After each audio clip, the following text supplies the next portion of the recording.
Welcome to our channel. Today we how to register for Calendly, easy tutorial step by step clearly. To start, open your web browser and go to the Calendly website at calendly.com.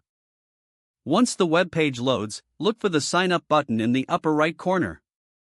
Click on the sign up button to begin the registration process.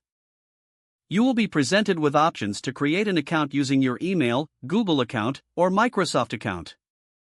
Choose the option that suits you best. If you opt to sign up with an email address, enter your email in the provided field and click Get Started.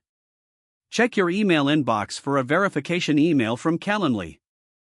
Open the email and click the verification link to confirm your email address. After verification, you will be directed back to the Calendly sign-up page. Next, create a password for your account and enter it in the designated field. Once your password is set, click on the Sign Up button to complete the process. Now, you will be prompted to set up your profile by entering your name and other relevant details. Fill in the required fields and click Next to continue. Calendly may ask you to connect your calendar to avoid scheduling conflicts. Select which calendar service you wish to connect and authorize the connection.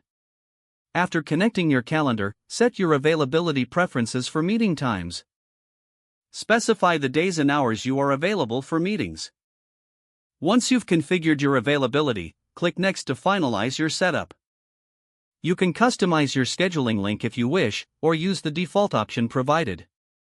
After making your selection, click on Done to complete the registration process. Congratulations, you have successfully registered for Calendly. You can now start scheduling meetings effortlessly. Explore the features to get the most out of your new account. If the page does not load, refresh the browser or try again in a private or incognito window. Make sure you are using the correct email address, then retype it carefully to avoid small typos. Check your spam folder for verification or security emails, then complete any requested confirmation steps. Enable two-factor authentication if available to improve account security and reduce unauthorized access risk. After signing in, review your profile details so your contact information and settings are accurate and current.